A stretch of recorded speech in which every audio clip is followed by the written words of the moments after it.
మహాదేవుడు ఈ వారమంతా ఆయా ప్రాంతాలలో పరిచర్యలు వాడుకొని మరలా ఈరోజు ఆయన దివ్య సన్నిధిలో ఉండే కృపను దేవుడు నాకు అనుగ్రహించినందుకు దేవునికి ఎంతగానో కృతజ్ఞతాస్తుతులు చెల్లిస్తున్నారు.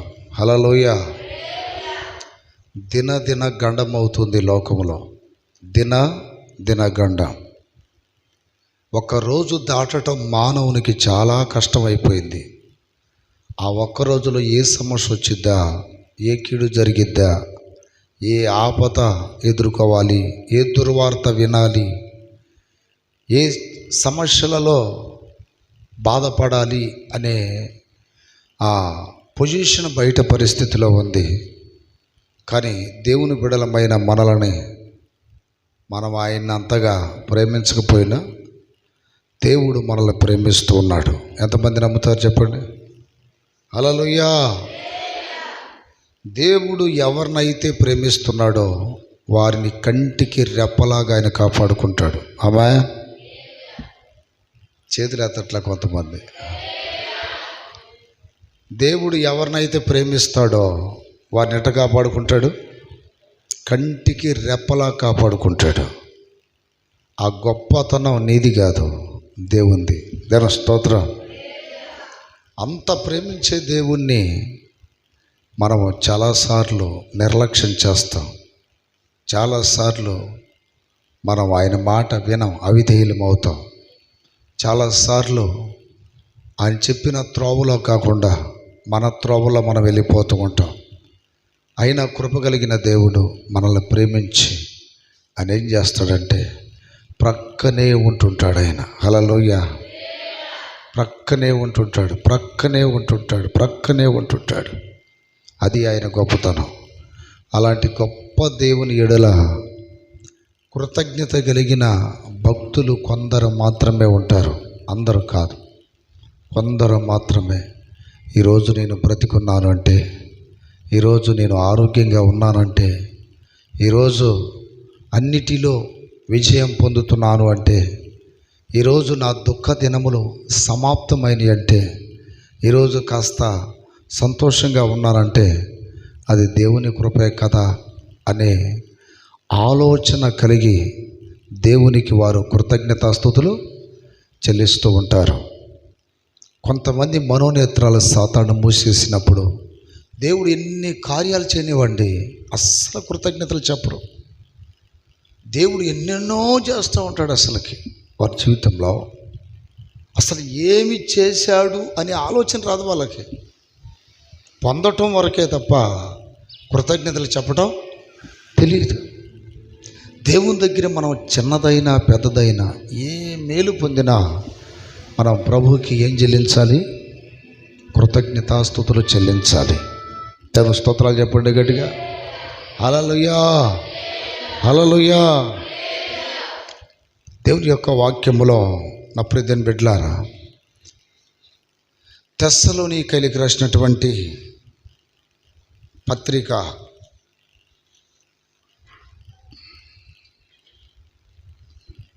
తెస్సలోనికైలకు రాసినటువంటి పత్రిక 5వ అధ్యాయం 16 నుండి చదువుకుందాం. ప్రతి విషయమునందును కృతజ్ఞతాస్తుతులు చెల్లించుడి. ఇలాగు చేయుట యేసుక్రీస్తు నందు మీ విషయములో దేవుని చిత్తము. ప్రతి విషయములో మనం ఏం చెల్లించాలంట? వినపడతలా నాకు? ఏం చెల్లించాలి? కృతజ్ఞతాస్తుతులు చెల్లించాలి. ఇటీవలే నాకు ఈ కన్నంతా బాగా ఎర్రగా అయిపోయింది. చాలామంది, అయ్యా నువ్వేదైనా ఒక కళ్ళల్లో వేసుకుని మందైనా వేసుకొని కొంచెం అది బాగు చేసుకోవచ్చు కదా అన్నారు. నేను ఆ మందులు ఇంజక్షన్లు హాస్పిటల్ వదిలేసి 22 సంవత్సరాలు అయింది. మరలా నేను వాటి వైపు చూడాలంటే మనసు రావట్లేదు. ఎన్నో బలహీనతలో దేవుడు నన్ను స్వస్థపరిచాడు. ఎన్నో రోగాలు బాగు చేశాడు. మీకు వచ్చే బలహీనతలు నాకు వస్తాయి. ఈ కన్ను నొప్పి, ఈ ఎర్రగా ఉండటం ఇప్పుడేం కాదు, ఎన్నోసార్లు వచ్చింది. ఆ కన్ను లోనేందో ఒక రక్తపు గడ్డలాగా కట్టింది. చూపు పోద్దేమోనని కొంతమంది కొంచెం భయం కలిగే మాటలు చెప్పారు. మరి కొంతమంది ఏం చేశారు తెలుసా? అన్న, ఆ కన్నును చూసినప్పుడు మాకు చాలా ఏడుపు వచ్చింది. ఎందుకనంటే ఆ కన్ను అట్లా ఉన్నా సరే, ఆ కన్ను బాగలేకపోయినా ఇంచుమించు నేను 80 కిలోమీటర్లు వెళ్ళి 3 సంఘాల్లో వాక్యం చెప్పి, మన సంఘాలవి 3 సంఘాలలో 100 మందికి బల్లారాధన ఇచ్చి వచ్చా. నేను చెప్పాను ప్రభుని, ప్రభా ఈరోజు నేను డ్రైవింగ్ కూడా చేయాలి. ఎదురు ఫోకస్ నా కళ్ళలో పడినప్పుడు నాకు దారి కనిపించట్లేదు. నేను నీ పని మీద వెళ్తున్నాను. ఈ దేహము నీ సొత్తు, ఈ శరీరం నీదే, నీకే ప్రతిష్ఠ అయిపోయింది. దీనిని కాపాడుకోవాల్సిన బాధ్యత నీదే కదా. నేనేమైనా చెడు పనికి వెళ్తున్నానా? నీ పనికే కదా వెళ్తుందని అలా కళ్ళ నీళ్ళు పెట్టానండి. మొదటి రోజు లేదు, తగ్గలేదు. 2వ రోజు తగ్గల, 3వ రోజు తగ్గల. విపరీతమైపోతుంది నొప్పి, విపరీతమైపోతుంది. చూడలేని పరిస్థితి. ఈ కన్ను వల్ల ఈ కన్ను కూడా ఎఫెక్ట్ వచ్చే పరిస్థితి అయింది. అంటే ఎందుకు ఈ విషయం చెప్తున్నానంటే, అలాంటి పరిస్థితిలో నేను ప్రభువుని అడిగితే ప్రభు అంటున్నాడు, చివరి వరకు కనిపెట్టు అన్నాడు. ఎవరో ఎప్పుడు దాకా? చివరి వరకు కనిపెట్టు అన్నాడు. ఆ చివరి వరకు కనిపెట్టు అనగా నాకు అర్థం కాలేదు. ప్రతిదాని కొరకు మనం సహజంగా చివరి దాకే కదా ఎదురు చూసేది. దేవుడు ఎప్పుడు చేస్తాడో అప్పుడు దాకా ఎదురు చూస్తాం. చివరి వరకు కనిపెట్టు, చివరి వరకు కనిపెట్టు అన్నాడని నాకు అర్థం కాల. దేవుడు ఇన్ని రోజులు ఆ సమస్య నీకు ఉండాలి, అన్ని రోజుల దాకా నువ్వు నా కొరకు ఎదురు చూడగలిగితే, ఆ చివరి రోజును చూసావా, అది చివరి రోజు అంటే. దాని స్తోత్రం. ఆ రోజు నిన్ను బాగు చేస్తానని ఆ మాట అర్థం లాస్ట్లో అర్థమైంది నాకు. దాని స్తోత్రం కలుగునుగాక.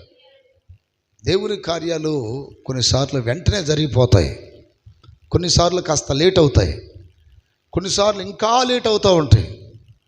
అయినను లేట్ అయిన దేవుడు చివరికి కార్యాలు చేస్తాడు, నమ్మిన వాళ్ళని సిగ్గుపరచాడు. అయితే చివరి రోజు అప్పుడేదని బిడ్డలారా, దేవుడు నన్ను ఎక్కువ సమయం ప్రార్థనలో ఉండమన్నాడు. ఆ రోజు చివరి రోజు అన్న సంగతి నాకు తెలియలా. ఎక్కడో మనసులో ఊగిసలాడుతుంది, తగ్గిద్ది అంటావా లేదా అంటావా అని. అది కాక ఏంటి, ఏ అవయవాలు కొంచెం అటు ఇటు అయినా ఏం కాదు. కన్ను అంటే చాలా సున్నితమైనది, చాలా జాగ్రత్తగా ఉండాలి. దాని స్తోత్రం కలుగునుగాక. ఎక్కడంటే ఏదో జరిగిపోయింది. ఇప్పుడు పెద్ద పెద్ద సభల్లో వాక్యం చెప్పాలి. ఆ పెద్ద పెద్ద సభల్లో ఎంతంత లైట్లు వేస్తారు, ఎంతంత వాట్ ఉంటాయి ఆ లైట్లు. అవి కళ్ళలో పడితే ఇంకా ఎఫెక్టు. నేను ఒకటే నిర్ణయించుకొని ప్రార్థన చేశాను, ప్రభా ఇక 2-3 రోజులు నాకు మీటింగులు ఉన్నాయి.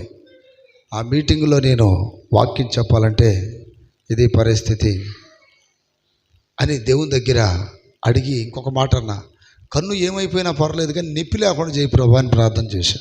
దాని స్తోత్రం. అప్పుడే దీని బిడ్డలారా, మీరు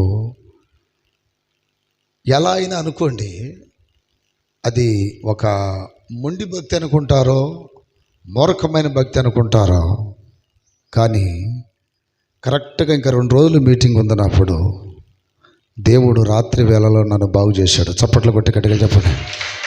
హల్లెలూయా, హల్లెలూయా. ఇది ఈ కన్ను అన్నమాట, లెఫ్ట్ సైడ్. పూర్తిగా బాగు. నేనేమనుకున్నా అంటే కన్ను పోద్దేమో, ఇక చూపు రాదేమో అనుకున్నా. ప్రభు అంటున్నాడు, నేను పరీక్షించానే తప్ప నీ అవయవాలను ముట్టాలంటే ముందు నన్ను ముట్టాలి ఏదైనా అన్నాడు. చప్పట్లు కొట్టి గట్టిగా చెప్పండి. ఆ రాత్రి క్లియర్ అయిపోయింది. ఇక నాకు మీటింగ్లకి 2 రోజులు ఉంది. మరలా నేను వెళ్ళి అద్దంలో చూసుకున్నాను, ఒక్క రక్తపు గీటు కూడా లేదు. ఈ కన్ను మూసి చూశాను, దీనికంటే ఇదే బాగా కనపడుతుంది. దేవుని స్తోత్రం. హల్లెలూయా. నేను ఎందుకు ఈ విషయాలు చెప్తున్నానంటే, ఇప్పుడు అది ఎంత పెద్ద కార్యం అండి, అవునా కదా? ఎంత పెద్ద కార్యం. ఒకవేళ హాస్పిటల్ దగ్గరికి వెళితే, ఈ మధ్య ఒక ఆవిడ నా దగ్గరికి వచ్చింది. ఏదో పని గుంటూరులో నరసరావుపేటలో ఆమె తిరగని హాస్పిటల్ లేవు. కానీ అక్కడ దాకా వెళ్ళకుండా దేవుడు బాగు చేశాడా లేదా? దేవుడు ఉన్నట్ట లేనట్ట ఎంతమంది నమ్ముతారు? చేతుల పైకి ఎత్తి గట్టిగా చెప్పండి. అందుకని ఇలాంటి గొప్ప గొప్ప కార్యాలు మన జీవితంలో జరుగుతున్నప్పుడు మనం దేవుని ఎడల ఏం కలిగి ఉండాలి? కృతజ్ఞత కలిగి ఉండాలి. చేతుల పైకి ఎత్తి గట్టిగా చెప్పండి. దేవుని ఎడల మనం ఏమై ఉండాలి? కృతజ్ఞత కలిగి ఉండాలి. కొన్నిసార్లు దేవుని బిడ్డలు చేసే పెద్ద తప్పు ఏంటంటే, ప్రార్థన చేసే దేవునికి, సహాయం చేయమని కోరుతుంది దేవుణ్ణి, కార్యాలు జరిగించేది కూడా దేవుడు, ఉపయోగపడేది మనుషులకి. ఇది అన్యాయమా కాదా? ఇప్పుడు అన్నీ చేసే దేవుడు, కానీ ఉపయోగపడుతుంది ఎవరికి? ఈ కనువిప్పు ఎప్పుడైతే విశ్వాసులకు కలుగుతాయో అప్పుడు మాత్రమే వారు కార్యాల వెంట కార్యాలు, మహిమల వెంబడి మహిమలు, కృప వెంబడి కృపను పొందొచ్చు, చివరి దాకా గమ్యానికి వెళ్ళిపోతారు. కొన్ని సందర్భాల్లో కార్యాలు జరుగుతాయి కానీ కృతజ్ఞతలు చెప్పరు. దేవుడు ఎన్నో కార్యాలు చేస్తాడు, 1, 2 కాదు, చాలా. అవి ఒక అధికారుల వల్ల జరగని కార్యాలు, ఒక డాక్టర్ల వల్ల జరగని కార్యాలు, మనకి బాగా దగ్గరగా ఉన్న వాళ్ళ వల్ల కూడా జరగని కార్యాలు. కానీ గుండెల్లో ఆ కృతజ్ఞత అనేది కనిపించదు. ప్రతిరోజు దేవుని బిడ్డల వాక్యం చెప్తుంది, ప్రతి విషయమందు ఏం చెల్లించాలి? కృతజ్ఞతాస్తుతులు చెల్లించాలి. ఒక్క నిమిషం మీకు సమయం ఇచ్చాను, చేతులు పైకెత్తి ప్రభు మీ జీవితంలో ఏ ఏ కార్యాలు చేశాడో కృతజ్ఞతలు చెప్పండి. అసలు ఏ కార్యాలు మాకు చేయలేదు అన్న వాళ్ళు చెప్పొద్దు, దేవుడు మాకు చేశాడయ్యా ఎన్నో కార్యాలు అన్న వాళ్ళు కృతజ్ఞతలు చెప్పండి. స్తోత్రం, స్తోత్రం, స్తోత్రం, స్తోత్రం. హల్లెలూయా, హల్లెలూయా, హల్లెలూయా, హల్లెలూయా, హల్లెలూయా, హల్లెలూయా, హల్లెలూయా, హల్లెలూయా. స్తోత్రం, స్తోత్రం, స్తోత్రం, స్తోత్రం, స్తోత్రం, స్తోత్రం చెప్పాలి. స్తోత్రం, స్తోత్రం, స్తోత్రం, స్తోత్రం, స్తోత్రం, స్తోత్రం, స్తోత్రం, స్తోత్రం, స్తోత్రం, స్తోత్రం, స్తోత్రం, స్తోత్రం. ఆమేన్. ఎన్ని విషయాలలో కృతజ్ఞతలు చెప్పాలి అనేది ఈరోజు నా అంశం. ఎన్ని విషయాలలో చెప్పండి. ఎన్ని విషయాలలో కృతజ్ఞతలు చెప్పాలి, దేనికి మనం కృతజ్ఞతలు చెప్పాలి అనేది నా టాపిక్ ఈరోజు. నా ప్రియమైన బిడ్డలారా, ఒక్కొక్కటి వివరంగా మీకు చెబుతాను. దాన్ని బట్టి ప్రభుని మీ జీవితంలో జరిగిన కార్యాలు ఏవేమిటి అన్నది మీరు గుర్తించి ప్రభుకి కృతజ్ఞతలు చెప్పాలి. దేవుని స్తోత్రం కలుగును గాక. సమూయేలు 2వ గ్రంథము ఒక దినాన 2వ గ్రంథము 7వ అధ్యాయం 18వ వాక్యములో దావీదు రాజు లోపల ప్రవేశించి యెహోవా సన్నిధిని కూర్చుండి ఎలాగున మనవి చేసెను, నా ప్రభువా యెహోవా, ఇంతగా నీవు నన్ను హెచ్చించుటకు నేనెంతటి వాడను, నా కుటుంబం ఏ పాటిది, ఇంత హెచ్చుగా చేసినదంతయు నీ దృష్టికి కొంచెమే మానవుల పద్ధతిని బట్టి బహుకాలం జరిగిన తర్వాత నీ దాసుడనైన నా సంతానమునకు కలగబోవు దానిని గూర్చి నీవు సెలవిచ్చి ఉన్నావు. యెహోవా నా ప్రభువా, దావీదు అను నేను ఇక నీతో ఏమి చెప్పుకుందును. ఇక్కడ చూడండి, దావీదు రాజంట లోపలికి ప్రవేశించి, అంటే అక్కడికి దైవ సన్నిధికి ప్రవేశించి దేవునికి కృతజ్ఞతలు చెప్తున్నాడు. దేన్ని బట్టి చెప్తున్నాడంటే తన స్థితిని బట్టి కృతజ్ఞతలు చెప్తున్నాడు. కృతజ్ఞతలు చెప్తున్నాడు. ఒకప్పుడు నేను గొర్రెలు కాసుకునేవాడను, కొండల్లో లోయల్లో తిరిగేవాడను, ఇంట్లో విలువ లేదు, వీధుల్లో విలువ లేదు, అలాంటి బ్రతుకు నాది. ఈరోజు నన్ను మహారాజుని చేశావు, ఈరోజు నన్ను మహారాజుని చేసావయ్యా. నువ్వు చేసిన ఉపకారములకు నేనేమి చెల్లించగలను? కృతజ్ఞతలు చెప్తున్నాడు. నా ప్రియ దేవుని బిడ్డలారా, మీ దీనస్థితిని దేవుడు ఘనంగా మార్చినప్పుడు మీరు కృతజ్ఞతలు చెప్పాలి.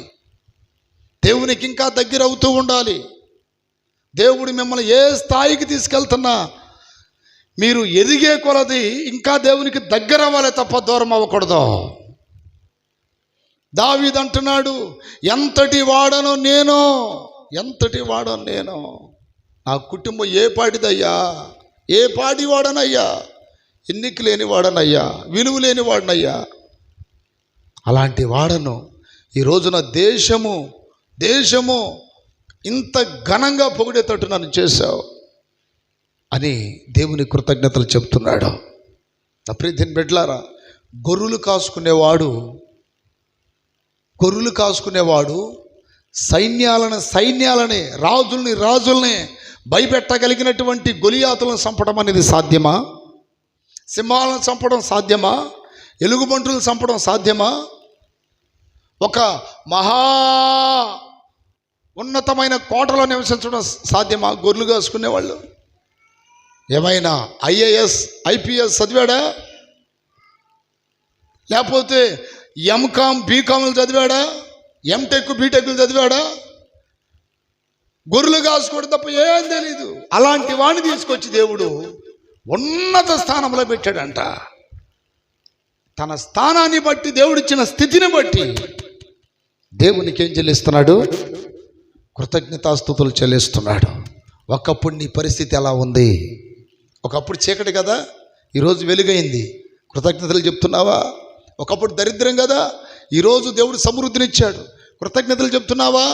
ఒకప్పుడు సమాజంలో నీకు విలువ లేదు, ఈరోజు దేవుడు విలువిచ్చాడు. కృతజ్ఞతలు చెప్తున్నావా?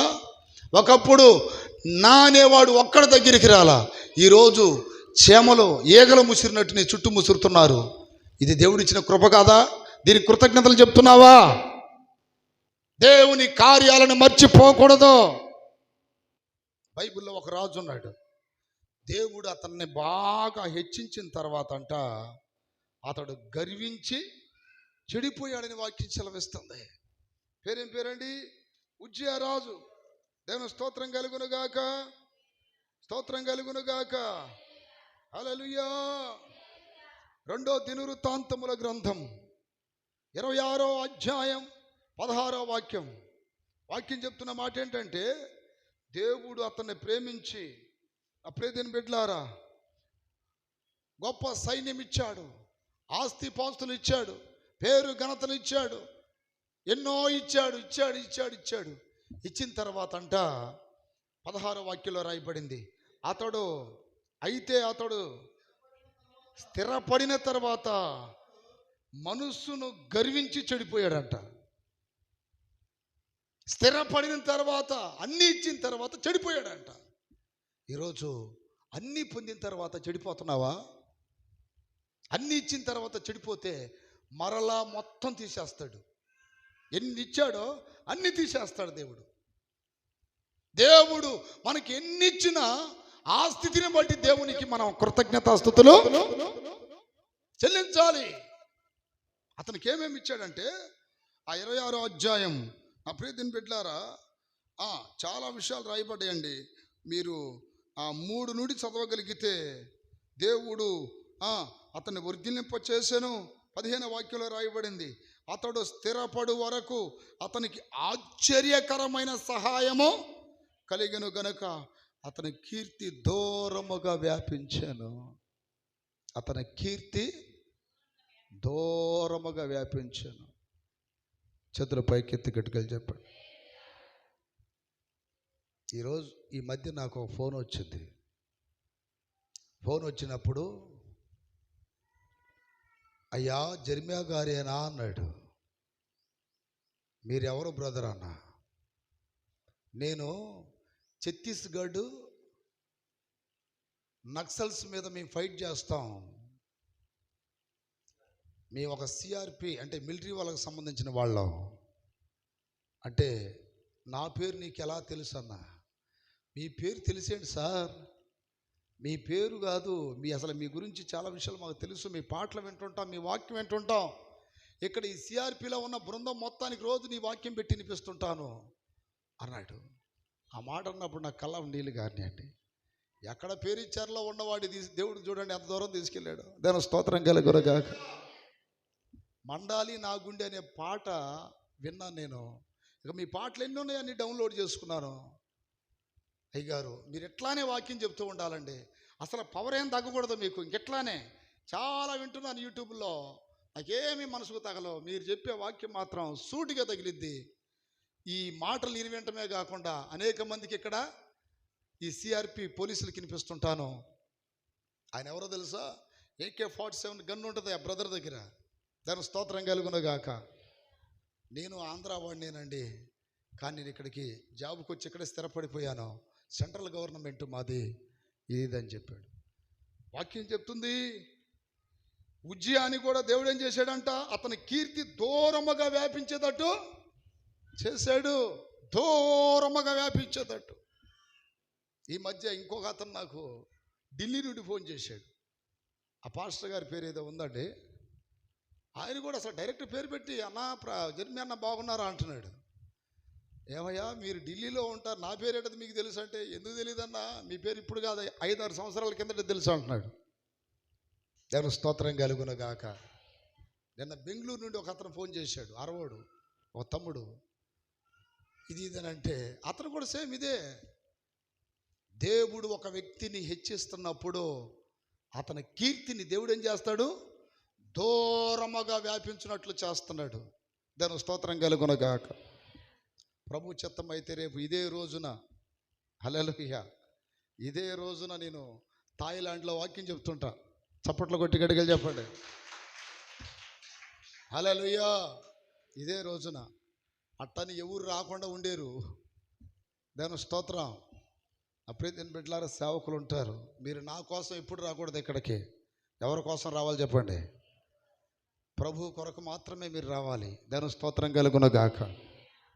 రేపు గురువారం నాడు మెడ్రాస్లో వాక్యం, అలాగే శుక్రవారం నాడు శ్రీలంక, అలాగే శనివారం ఒకవేళ ప్రభు చిత్తమైతే కాంబోడియా, ఆదివారం థాయిలాండ్, తర్వాత ఇంకో 2 రోజుల్లో మలేషియా.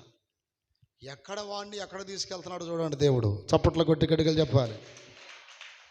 అంటే ఈ గొప్పతనము మీ అందరికంటే నేను ఏదో మంచోడని, లేదా మీ అందరికంటే గొప్పనని కాదు. ఆయన ప్రేమ నా ఎడల, ఆయన కృప నా ఎడల విస్తరించింది అంతే. దేవుని స్తోత్రం కలుగునుగాక. హల్లెలూయా. ఇంకో గొప్ప విషయం ఏంటి చెప్పమంటారా? నాకు వాక్యం బోధించిన సేవకులేమో వినటానికి వస్తున్నారు. వాక్యం నాకు ట్రైనింగ్ ఇచ్చిన సేవకులు వినటానికి వస్తున్నారు. వాళ్ళకు వాక్యం చెప్పడానికి దేవుడు నన్ను తీసుకెళ్తున్నాడు. అంటే ఇక్కడ ఏంటి అర్థమైందా మీకు? గురువులేమో వినటానికి వస్తున్నారు, శిష్యుని దేవుడు అక్కడ వాక్యం చెప్పడానికి వాడుకోబోతున్నాడు. ఇట్లాంటివి వింటున్నప్పుడు కళ్ళ నీళ్ళు రాక, లోన ఒక విధమైనటువంటి కృతజ్ఞత ఏర్పడక ఇంకేమైనా కలిగిద్దా? ఎక్కడ వాడిని ఎక్కడ తీసుకెళ్తాడు చూడండి దేవుడు. అదే దేవుని గొప్పతనం. చప్పట్ల కొట్టి గట్టిగా చెప్పాలి. హల్లెలూయా. ఎంతటి వాడను నేను యేసయ్యా, కొంతైన యోగ్యుడను కానయ్యా, ఇంతగా నన్ను హెచ్చించుటకు ఈ స్థితిలో నేను. హల్లెలూయా. మన స్థితి ఏంటి? అల్పులను గనులుగా మారుస్తాడు దేవుడు.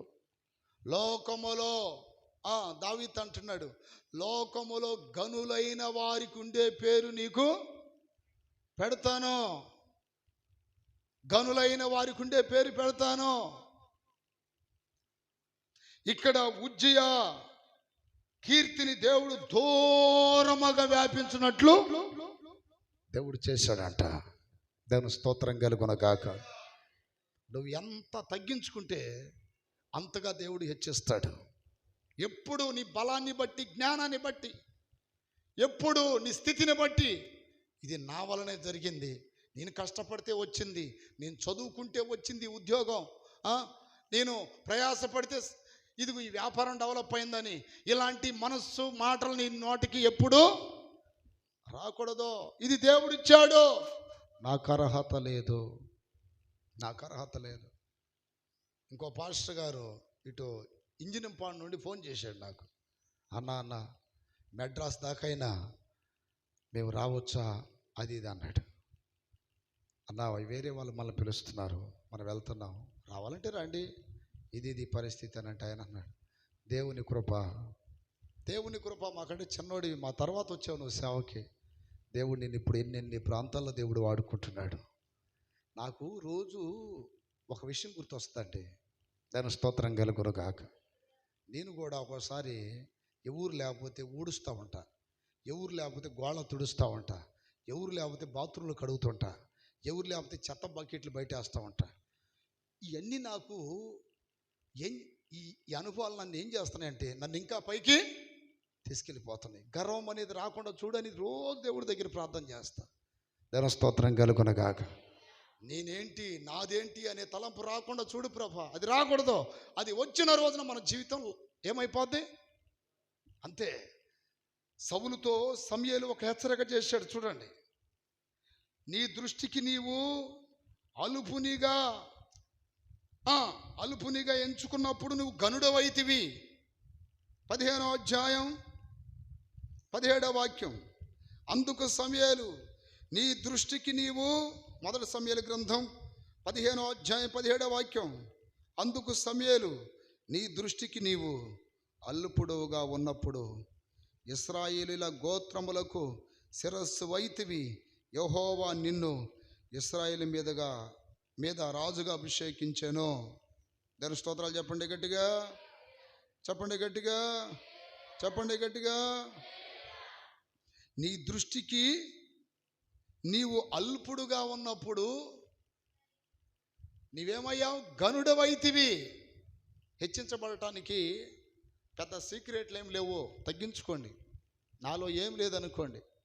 కొంతమందికి ఒక స్థాయికి వచ్చిన తర్వాత గర్వాలు వస్తాయి, తోకలు పెరుగుతాయి, కొమ్ములు వస్తాయి. అది రాకూడదు.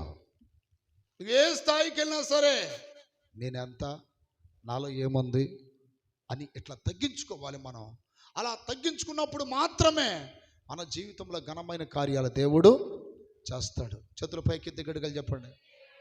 ఇక్కడ ఎంతమంది కూర్చున్నారు, రేపు దేవుడు మిమ్మల్ని ఏ స్థాయిలో ఉంచుతాడో మీకు తెలియదు. మీరు తగ్గించుకోండి. తగిన సమయం ఒకటి వస్తుంది, ఆ సమయం వరకు దేవుని దగ్గర గర్వం లేకుండా ఓపికతో కనిపెడుతూ ఉండాలి. పేతురు రాసిన పత్రికలో కూడా ఈ విషయాన్ని పేతురు గారు హెచ్చరిక చేస్తూ ఉన్నాడు. తగిన సమయమందు దేవుడు మిమ్మలను హెచ్చించున్నట్లు ఆయన బలిష్టమైన రెక్కల క్రింద ఎట్లుండాలి? హల్లెలూయా. 5వ అధ్యాయం, పేతురు రాసిన మొదటి పత్రిక 5వ అధ్యాయం, హల్లెలూయా, 6వ వాక్యం చదువు. తగిన సమయమందు దేవుడు తగిన సమయమందు మిమ్మల్ని హెచ్చించున్నట్లు. అంటే అప్పుడు దాకా నోరు మూసుకొని ఉండాలిగా, గర్వం లేకుండా ఉండాలిగా. ఓ టైం వచ్చేదాకా ముందే తొందర ఎందుకు నీకు? ముందే గర్వం ఎందుకు? ముందే అహంకారం ఎందుకు? నా స్థితి ఏంటి, నా స్థాయి ఏంటి, నా కులం ఏంటి, నా గోత్రం ఏంటి, నా వెనకాల ఎవరున్నారు నీ వెనకాల? ఆ గర్వపు మాటలు తగ్గాలి. దాని స్తోత్ర. ఎవరైనా హెచ్చించబడాలి అంటే మీరు తగ్గించుకోండి. ఎంత తగ్గి ఉండాలంటే అంత తగ్గి ఉండాలి. దైవజనులు భక్త్ సింగ్ గారి దగ్గరికి ఒక కలెక్టర్ వచ్చాడంట. కలెక్టర్ వచ్చి, సార్ నేను మీలాగా సేవ చేయాలనుకుంటున్నానండి అన్నాడంట. ఓహో, సేవ చేస్తావా? పక్కనున్న ఒక బ్రదర్ని పిలిచి, బ్రదర్ ఇతనికి చీపిరి మురికాలలు తీయటానికి ఒక పారి అన్నాడంట. పక్కన వాళ్ళు అంటున్నారంట, సార్ ఆయన కలెక్టర్ అండి, ఐఏఎస్ ఆఫీసర్, ఆయన బూజు దులపడం ఏంటి, ఆ బూజు దిలిగితే మురికి కాలువలు తీస్తేనే అతను సేవకుడు అవుతాడు. చప్పట్ల కొట్టుకడగలు చెప్పండి. అర్థమైంది మీకు?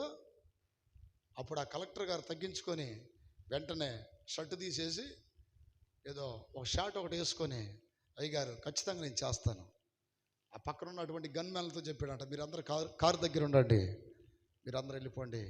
ఎందుకనంటే నేను మీ అందరికి పై ఆఫీసర్ని కావచ్చు, గవర్నమెంట్లో నాకు ఒక హోదా ఉండొచ్చు, కానీ దేవుని సన్నిధిలో అయ్యగారి కంటే నేను జీరోనే. దాని స్తోత్రం. అయ్యగారి కంటే నేను జీరోనే. నేను ఎంతోమందికి ఆజ్ఞాపిస్తా, ఇది చేయాలి అది చేయాలని. ఇక్కడ ఆయన చెప్పింది నేను చేయాలి. మొత్తం తుడిచాడంట, మొత్తం తుడిచాడంట.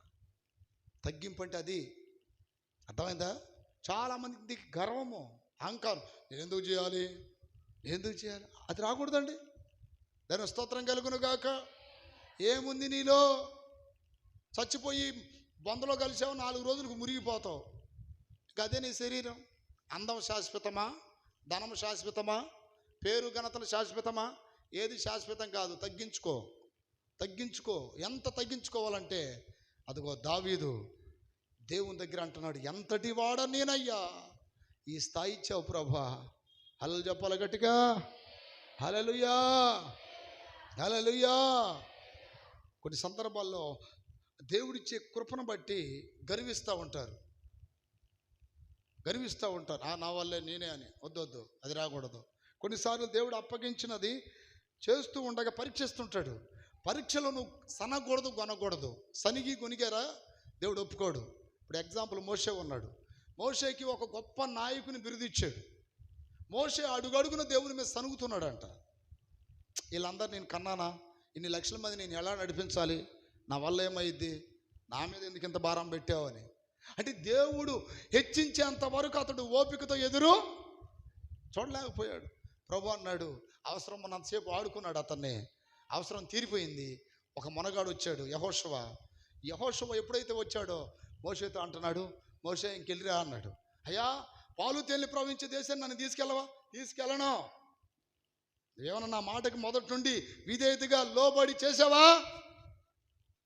నేను పిలిచినప్పుడు నాకు నత్తని అవిధేయత చూపించావు. తర్వాత నా ప్రజలు నీకు అప్పగిస్తే ద్రోహులారని మాట్లాడావు. నేను బండతో మాట్లాడమంటే కొట్టావు, కొట్టమంటే మాట్లాడావు. స్టార్టింగ్ నుండి నీలో తేడాలు కనపడుతూనే ఉన్నాయి. ఇక నీతో నాకు పని లేదు అన్నాడు. నీతో నాకు పని లేదు, ఇక నువ్వు ఈ పాలు తేలి ప్రవహించే దేశం కదా, అక్కడికి వద్దులే అని చెప్పాడు. మోషేని వెంబడించిన అహరోను కూడా పాలు తేలి ప్రవహించే దేశానికి వెళ్ళాలా. ఏమర్థమైంది మీకు ఇక్కడ? దేవుడు ఒక పని అప్పగించినప్పుడు బాధ్యతగా నమ్మకంగా చేస్తేనే తగిన సమయం ముందు అలాంటి వాళ్ళని దేవుడు ఏం చేస్తాడు? హెచ్చిస్తాడు.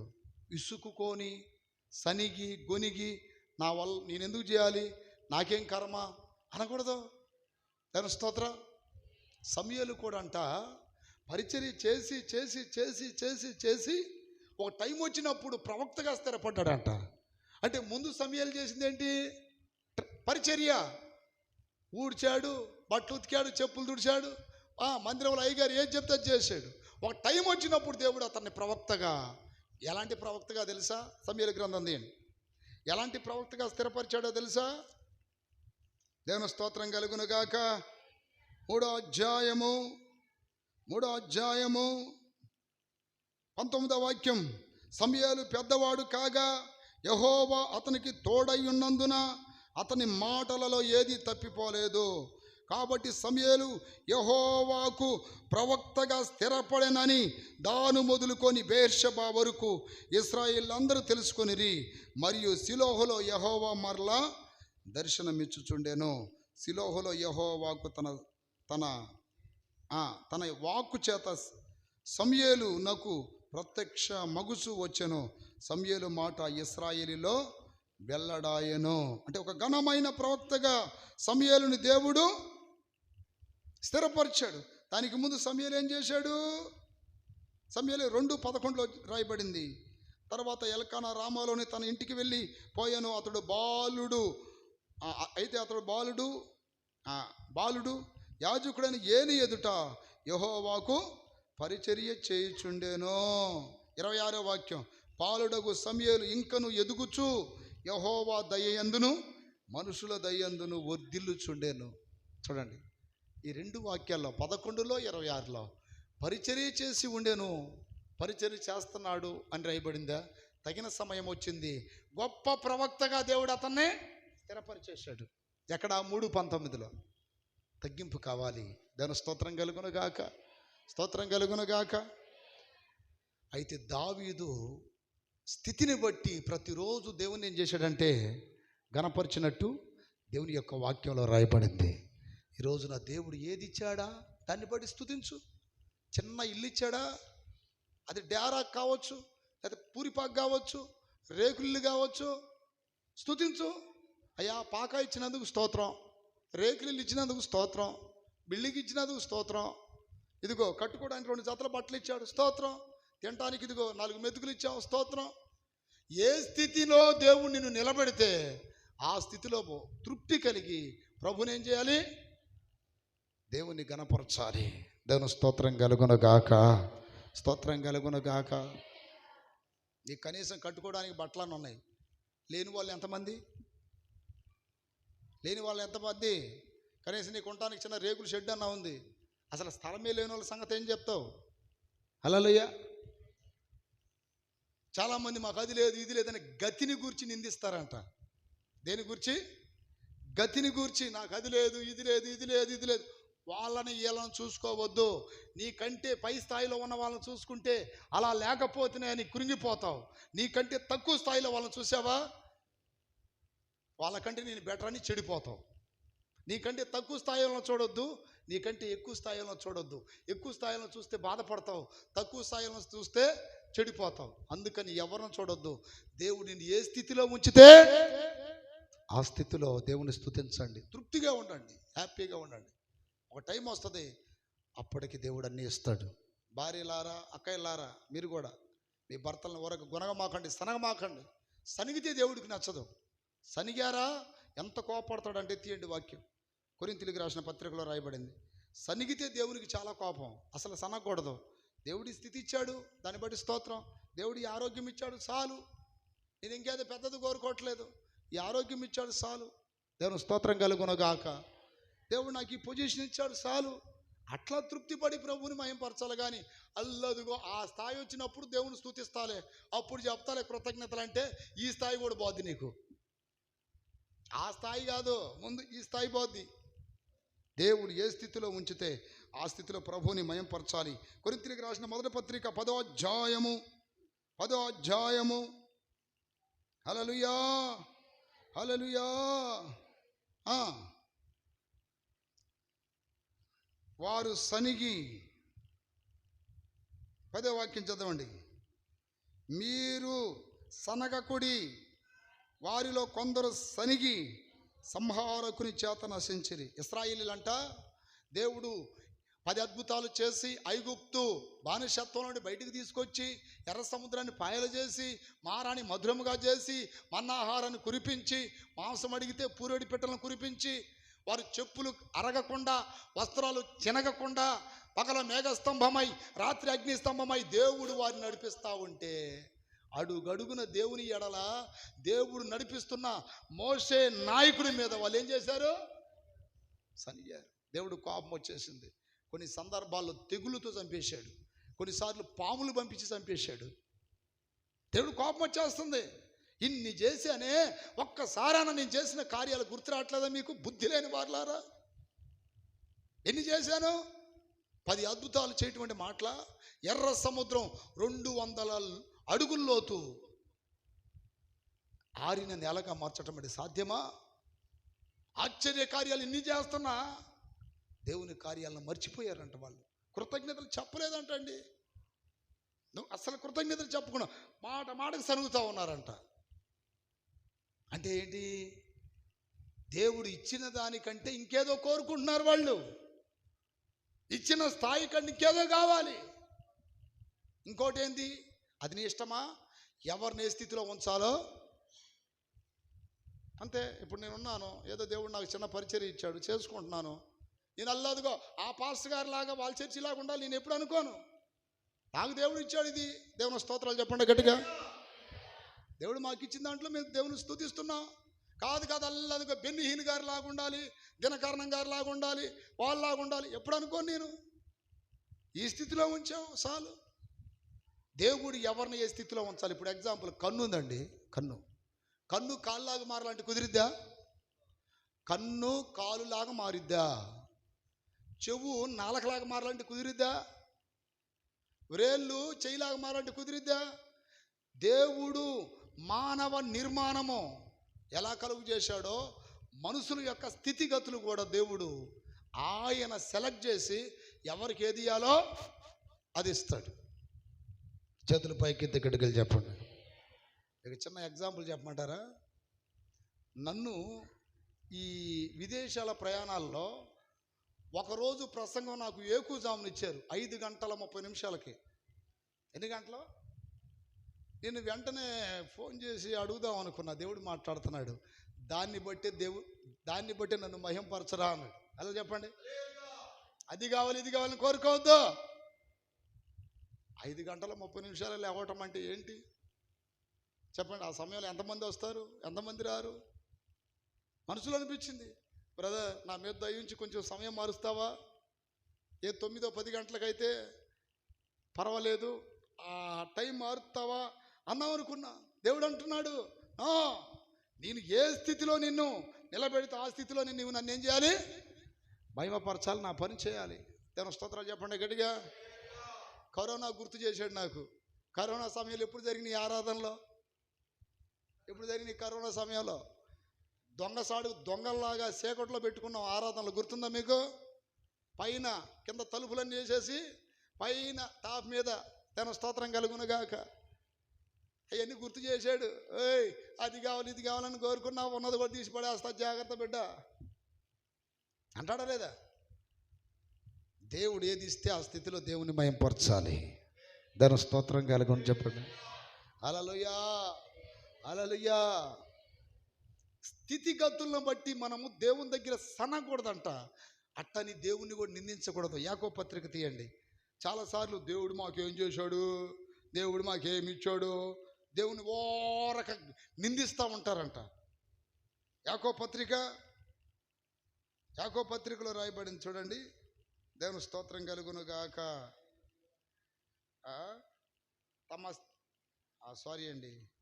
తిమోతికి రాసిన పత్రిక. తమ గతిని గూర్చి నిందిస్తారు, తమ గతిని గూర్చి ఏం చేస్తున్నారు? నిందిస్తున్నారు. హల్లెలూయా. 2 తిమోతికి రాసిన పత్రిక. దేవుడు మనకి ఏ స్థితి ఇచ్చినా ఆ స్థితిలో ప్రభుని మనం మహింపరచాలి. 3వ అధ్యాయం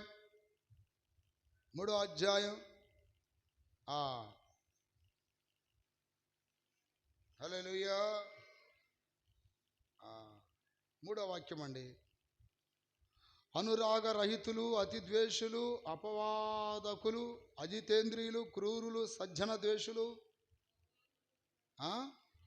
ద్రోహులు, మూర్ఖులు, గర్వాంధులు, దేవుని కంటే సుఖానుభవం ఎక్కువగా ప్రేమించువారు, పైకి భక్తి గల వారి వలె ఉండి దాన్ని శక్తిని ఆశ్రయించిన వారయ్యుందురు.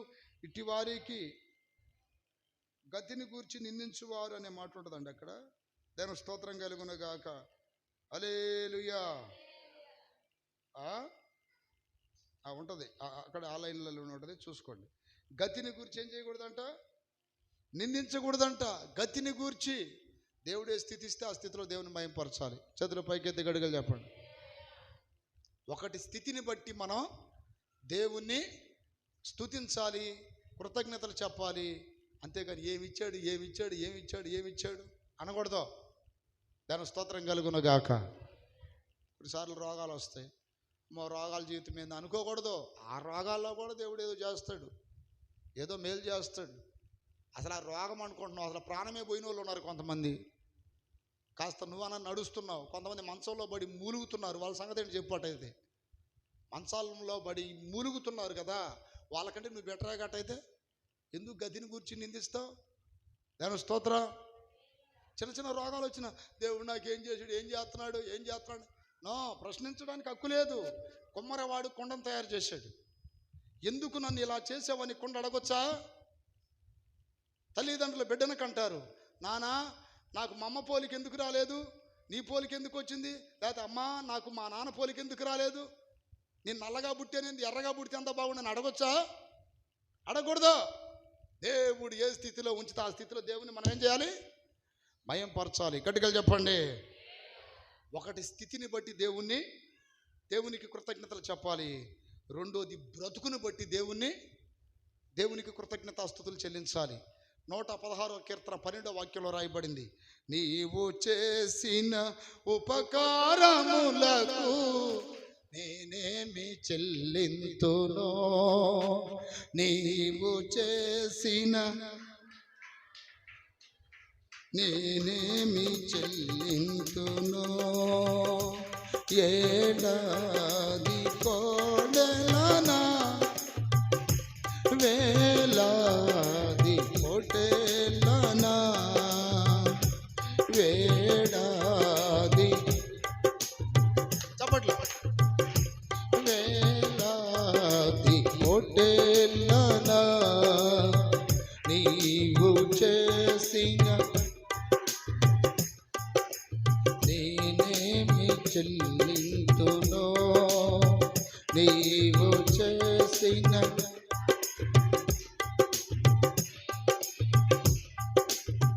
హల్లెలూయా. చేతులపైకి దిగడుగా చెప్పండి. 116వ కీర్తన 12వ వాక్యంలో రాయబడింది, నీ యెహోవా నాకు చేసిన ఉపకారములన్నిటికీ నేను ఆయనకేమి చెల్లింతును. ఏం చేశాడు ఆయన? ఏం చేశాడు?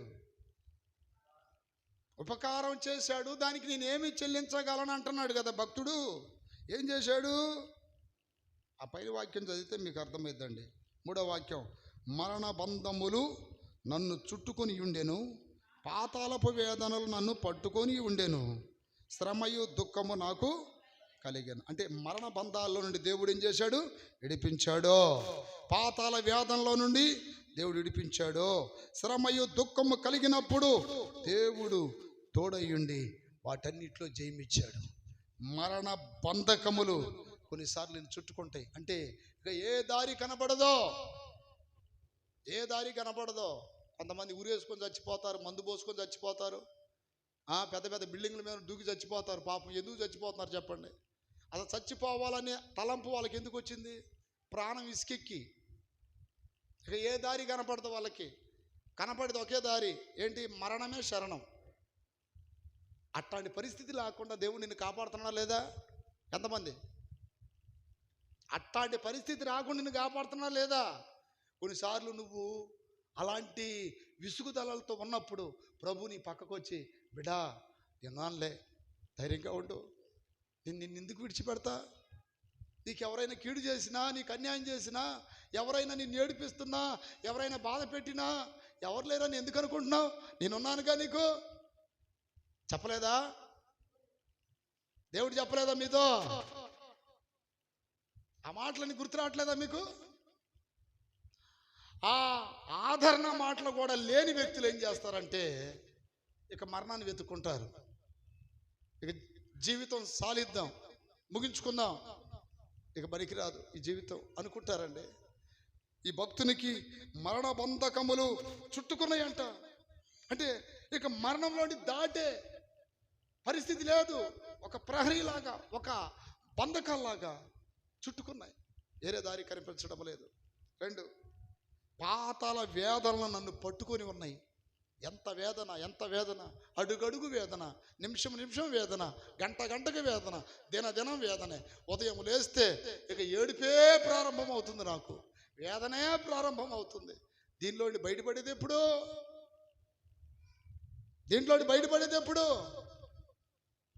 ప్రభు వైపు చూశాడు. ఆ చుట్టుకున్నటువంటి మరణ బంధకాలను దేవుడు తెంపాడు. హల్లెలూయా.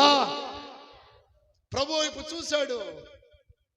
గుండెల్లో రగులుతున్న వేదన పట్టుకుందంట. ఆ వేదనని దేవుడు ఏం చేశాడంటే ఆ వేదన తొలగించి వేదనకు బదులు గొప్ప ఆదరణను కలుగు చేశాడు. తన స్తోత్రం కలుగును గాక. శ్రమయు దుఃఖము అడుగడుగున కలిగింది. దేవుడు శ్రమలలో తోడై ఉన్నాడు, దుఃఖములో ఆనందమును ఇచ్చాడు. నీవు చేసిన ఉపకారములకు నేనేమి చెల్లింతును? ఏమిస్తారు మీరు? ఏమిస్తారు దేవునికి? దేవుడు ఎన్ని కార్యాలు చేస్తున్నాడు మీ కంటికి కనపడకుండా. మనుషుల వల్ల అయ్యేవేనా? అవన్నీ మనుషుల వల్ల జరుగుతాయా? ప్రయత్నించండి మీరు. దేవుని స్తోత్రం కలుగును గాక. జరగవు. అది దేవుడి వల్లే సాధ్యం. అప్పుడే దీని బిడ్డలారా 8వ వాక్యంలో అంటున్నాడు, మరణము నుండి నా ప్రాణమును, కన్నీళ్లు విడవకుండా నా కన్నులను, జారిపడకుండా నా పాదములను నీవు తప్పించున్నావు. సజీవులున్న దేశములలో యెహోవా సన్నిధిని నేను కాలం గడుపుదును. కృతజ్ఞతగా ఇన్ని కార్యాలు చేశాడుగా, ఇక దేవుని సన్నిధిలో నేను కాలం గడుపుతా. ఇక ఎక్కడ గడుపుతా? ఇన్ని కార్యాలు చేశాడుగా. ఇన్ని సమస్యలు వచ్చినప్పుడు ఎవడన్నా నా ముందు నిలబడ్డా? ఈరోజు ఎగేసుకొని ఉరుగుతున్నావు కదా, నా బంధువులని. నీ పరిస్థితి బాగలేకపోతే ఎవడన్నా నీ ముందుకు వచ్చి ఇదిగోని ఒక 10,000 ఇచ్చాడా? ఎవరైనా ఒక 10,000 ఇచ్చారా? నేనున్నానని నీ పక్కన నిలబడ్డారా? అన్నిటిలో నుండి దేవుడు చిక్కుముళ్ళన్నీ ఇడిపించుకుంటూ ఒక స్థాయిలో నేను నిలబెడితే ఇడిపించిన దేవుణ్ణి మర్చిపోయావు. నిందించిన ప్రజల వైపు మళ్ళీ కన్నులెత్తి చూస్తున్నావు. ఏది మంచి రూటు, ఏది చెడ్డ రూటు ఇప్పటికైనా గ్రహించుకోగలవా నువ్వు? నా మాటలు ఎంతమందికి అర్థమవుతున్నాయి? చేతులు పైకెత్తి గట్టిగా చెప్పాలి. నువ్వు చచ్చిపోతే తీసుకెళ్ళి బొందల పడేస్తారు, ఎవడు రాడు నీ వెనకాల. కానీ నువ్వు ఏ స్థితిలో ఉన్నా నీ పక్కన నిలబడేది నా దేవుడు ఒక్కడే. చప్పట్లు కొట్టి గట్టిగా చెప్పండి. నువ్వు ఏ స్థితిలో ఉన్నా నీ పక్కన నిలబడేది ఆయన ఒక్కడే. అది గుర్తుపట్టాలి నువ్వు. పాపాత్మురాలైనటువంటి ఒక స్త్రీ వ్యభిచారం అంతా పట్టబడితే అందరు రాళ్ళతో కొట్టడానికి వచ్చారంట. కన్న తల్లి కానీ తండ్రి కానీ కట్టుకున్న భర్త కానీ తోబుట్టువులు కానీ ఎవరు రాలేదు. కానీ యేసు ఒక్కడే ఆ ముందు నిలబడ్డాను అని వాక్యం చెప్తుంది. యేసు ఒక్కడే నిలబడి, అమ్మా ఎవరు నిన్ను శిక్షించలేదా? అది కదా యేసయ్య ప్రేమ అంటే. ఎగేసుకొని పోతున్నావు, దేవుని సన్నిధిని కూడా ఎగ్గొట్టి. అర్థమైందా? దేవుని పనులు కూడా ఎగ్గొట్టి బంధువులు అని ఉరుగుతా ఉన్నావు కదా. ఎవరిని కార్యాలు చేశాడు? వాళ్ళని పోగొట్టుకోవద్దని నేను అంటలా. దేవుని కార్యాలకి అడ్డుగా వస్తే వాళ్ళనైనా వదిలిపెట్టమని చెప్తున్నా. దేవుని స్తోత్రం కలుగునగాక. దేవుని పనులకు అడ్డొస్తే వదిలేయటమే. ఎందుకని? ఈ స్థితిలో ఉండటానికి కారణం ఎవరో? దేవుడు. అంత కార్యం చేసిన ఆయన పక్కన పెట్టి మన స్థితిగతులను బట్టి నిందించిన వీళ్ళతో మనకేం పని? దేవుణ్ణి ఎక్కువ మనం ప్రేమిస్తే దేవుడు గొప్ప కార్యాలు మన జీవితంలో చేస్తాడు. హల్లెలూయా. ఈ భక్తుడు అంటున్నాడు, అయ్యా ఇక నేను సజీవులు ఉన్న దేశంలో కాలం గడుపుతాను నీ సన్నిధిలో. ఇక నేను ఎటు వెళ్ళను. ఎందుకని? మరణం నుండి నా ప్రాణాన్ని కాపాడావు, కన్నీళ్ళు విడవకుండా నా కన్నులు కాపాడావు, జారి పడకుండా నా పాదముల్ని కాపాడావు. ఇక నేను ఎటు పోగలను? ఎటు చూడగలను? ఒక దినాన యేసు ప్రభువారికి 70 మంది శిష్యులు అయితే అందరూ వెళ్ళిపోయారంట. మిగిలింది 12 మంది. ప్రభు అంటున్నాడు, మీరు కూడా పోతారా అన్నాడు. పోవాలంటే వెళ్ళిపోండి అన్నాడు. పోయే వాళ్ళు ఒక్కళ్ళు కూడా అడ్డు చెప్పలా ఆయన. ఎవరిని? పోతారా? వెళ్ళిపోండి, స్తోత్రం. అప్పుడు పేతురు అంటున్నాడు, ఎవని యొద్దకు పోవుదుము? నిత్య జీవం కలిగిన మాటలు గలవాడు నీవు కదా, నిన్ను వదిలిపెట్టి పోవటం మా నాశనానికే కదా. ఎక్కడ పోతామయ్యా? ఎటు పోతామయ్యా? ఏడ్చారు. ఈ రోజున దేవుని సన్నిధిలో నువ్వు అదే మాట పలకాలి. ఎటు పోగలను ప్రభువా? చెప్పండి ఒకసారి ఆ మాట. ఎటు పోగలను ప్రభువా నిన్ను విడిచిపెట్టి? వేరే దారి లేదయ్యా నాకు. అన్ని దారిలో సరైనవి కదా, అన్ని ముళ్ళబాట్లే, అన్ని చిక్కుముళ్ళే, అన్ని గమ్యంలేని దారులే. ఒకే ఒక్క దారి, దేవుని దారి, మంచి దారి, చక్కని దారి, శ్రేష్టమైన దారి, పాలు తేనెలు ప్రవహించే దారి, నీటి కాలువల దారి. ఎవరి దారి? దేవుని దారి. భక్తుడు అంటాడు దావీదు, దేవుడు నన్ను ఎలా నడిపించాడు తెలుసా? యెహోవా నా కాపురి, నాకులేమి కలగదు. పచ్చిక గల చోట్ల ఆయన నన్ను పరుండ చేయును, గాఢాంధకారపు లోయలలో నేను నడిచి సంచరించి వెళ్ళినను, ఏ అపాయం నాకు. అంత గొప్ప దేవుని నమ్మాను. దేవుని స్తోత్రం కలుగును గాక. ఒకటి, స్థితిని బట్టి దేవుని కృతజ్ఞతలు చెప్పాలి. రెండోది, దేవుడిచ్చిన నా ప్రియదేని బిడ్డలారా జీవితాన్ని బట్టి దేవునికి కృతజ్ఞతలు చెప్పాలి. ఆరోగ్యాన్ని బట్టి కృతజ్ఞతలు చెప్పాలి. దేవుడిచ్చిన జ్ఞానాన్ని బట్టి కృతజ్ఞతలు చెప్పాలి. దేవుడిచ్చిన స్థితిని బట్టి కృతజ్ఞతలు చెప్పాలి. చేతులు పైకెత్తి గడిగలు చెప్పండి. హల్లెలూయా, హల్లెలూయా, హల్లెలూయా. ఈ మధ్య అంటే చెప్పకూడదు, మా భార్య నా దగ్గరికి వచ్చి ఒక మాట అన్నది. ఏమన్నా తెలుసా? నేను చాలా పెద్ద చదువు చదివా కానీ నీ అంత జ్ఞానం నాకు రావట్లేదు ఏంది అన్నది. దేవుని స్తోత్రాలు చెప్పండి. నేను చాలా పెద్ద చదువు చదివా కానీ నీ అంత జ్ఞానం నాకు రావట్లేదు ఎందుకని అన్నది. నేను ఎంత చదివాను నీకు తెలుసా అన్న. దేవుని స్తోత్రం. నా చదువు ఒక మర్మం, ఒక మిస్టరీ. నేను చెప్పాను, ఈ జ్ఞానం చదువుకుంటే వచ్చేది కాదు, ప్రభు పాదాల దగ్గర కూర్చుంటే వచ్చేది. నీవు కూడా ప్రభు పాదాల దగ్గర కూర్చో, ఖచ్చితంగా దేవుడు జ్ఞానం ఇస్తాడు. చప్పట్లు కొట్టి ఇక్కడికి చెప్పండి. ఆయన ఇచ్చే జ్ఞానమును భూమి మీద ఎవడైనా ఎదిరించగలడా? ఎవడ ఎదిరించలేరు. అపొస్తలుల కార్యం తీయండి. మీలో ఎవడైనా జ్ఞానం లేనివాడై ఉంటే జ్ఞానం అడగండి దేవుణ్ణి అంటుంది. ఎవరు వచ్చినా వాళ్ళకి కరెక్ట్ సమాధానం చెప్తావు. ఎంత సమస్య అయినా సరే 3 నిమిషాల్లో పరిష్కరిస్తావు. ఎంత జ్ఞానం నాకు రావడం లేదు. చివరికి పిల్లలు కూడా నీకే ఫ్యాన్స్ అవుతున్నారు. దేవుని స్తోత్రం. పిల్లలు కూడా అన్నేడు అంటున్నారు, నీకే ఫ్యాన్స్ అవుతున్నారు. అవన్నీ ఎట్లా సాధ్యమవుతుందంటే ఈ మట్టి బుర్రలో ఏమి లేదు, అంతా అంతే. గట్టిగా చెప్పండి. అనంత జ్ఞాని నీకు, అల్పుడను నాకు, సహవాసమా మహిమానిత నీకు, నట్టినైన నాకు స్నేహమా, కృపా నీ కృపా, కృపా నీ కృపా, కృపా నీ కృపా, కృపా నీ కృపా, కేవలం నీ కృప, కేవలం నీ కృప, కేవలం నీ కృప, కృప కృప కృప. అలా చెప్పండి గట్టిగా. హల్లెలూయా. చదువుకోవాల్సిన అక్కర్లేదండి, దేవుడు జ్ఞానం ఇస్తాడు. విద్య లేని పామరులను పిలిచాడుగా. విద్య లేని పామరుడైన పేతురుని పిలిచి అతని ద్వారా ఒక ప్రసంగం చెప్పిస్తే 3000 మంది రక్షణ పొందారంట. ఎంతమంది? చాలాసార్లు నాకు అంత చదువు లేదన్నా, అంత చదువుకోలేదన్నా. ఆ చదువద్దు మనకే, దేవుడు జ్ఞానం కావాలి. స్టెఫెను ఏం చదువుకున్నాడు? అపొస్తలుల కార్యం 6వ అధ్యాయం 10వ వాక్యంలో రాయబడింది, మాటల యందు అతడు అగపరిచిన జ్ఞానమును అతనిని ప్రేరేపించిన ఆత్మను వారు ఎదిరింపలేకపోయేరి. ఒక పెద్ద సభలో అందరు నోరు మూయించాడంట. ఎవరో? స్టెఫెను. ఎందుకని? స్టెఫెను ఎవరో తెలుసా? కృపతోనూ బలముతోనూ నిండిన వాడని వాక్యం సెలవిస్తుంది 6:8. అలాగే 5వ వాక్యంలో రాయబడింది, స్టెఫెను అంట విశ్వాసముతోనూ పరిశుద్ధాత్మతో నిండుకున్నవాడు. హల్లెలూయా. దేవుడిని జ్ఞానం ఇవ్వాలి. జ్ఞానం ఉంటే కాపురాలు చక్కబడతాయి. జ్ఞానం లేకపోతే కాపురాలు విడిపోతాయి. జ్ఞానం వల్ల ఇల్లు కట్టబడుతుంది. జ్ఞానం లేని మూర్ఖురాలు ఇల్లు పెరుగు వేసుకుంటుందంట. జ్ఞానం చొప్పున కాపురం చేయమని పురుషులకు చెప్తున్నాడు దేవుడు. ఆ జ్ఞానం ఎలా వస్తుంది అంటే దేవుని దగ్గర నుండి.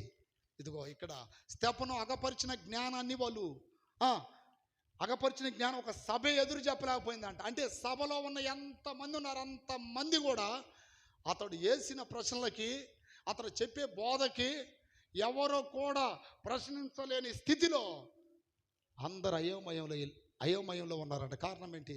దేవుడు అంత జ్ఞానం ఇచ్చాడు. ఎవరికే? స్టెఫెనుకి జ్ఞానం ఇచ్చేది ఆయనే. మంది ఏముంటుందండి? కృపతో బలంతో నింపబడ్డాడు, ఆత్మతో నింపబడ్డాడు, విశ్వాసంతో నింపబడ్డాడు. దేవుడు మంచి జ్ఞానం ఇచ్చాడు.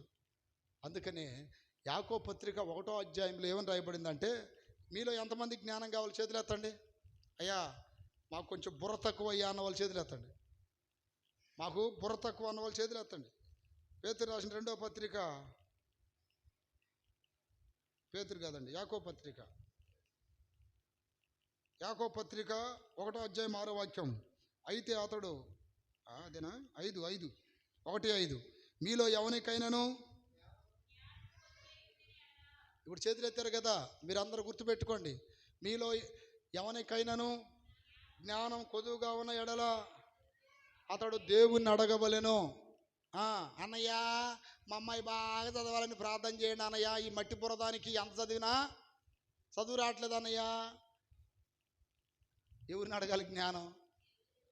మీరే అడగాలి, నేను కాదు అడిగేది, మీరే అడుక్కోవాలి. ఈ పిల్లల గురించి మీరు అడుక్కోండి. అయ్యా ఇదిగో వీడు గ్లాస్ తీసుకురమ్మంటే పల్లెం తెస్తున్నాడన్న ఈ బుద్ధి లేనివాడు, వీడు బుర్ర పని చేయట్లేదు ప్రభా. దాని స్తోత్రాలు చెప్పండి గట్టిగా. దేవుని దగ్గర జ్ఞానం అడగాలి. హల్లెలూయా. ఒకసారి నెత్తి మీద చేయి పెట్టుకొని చెప్పండి, నెత్తి మీద తల మీద చేయి పెట్టుకొని నా జ్ఞానం అయ్యా అని అడగండి. నీ జ్ఞానం ఉంటే చక్కగా కుటుంబాన్ని ఏలుకుంటావు, చక్కగా భర్తతో కాపురం చేస్తావు, చక్కగా భార్యని మెయింటైన్ చేస్తావు.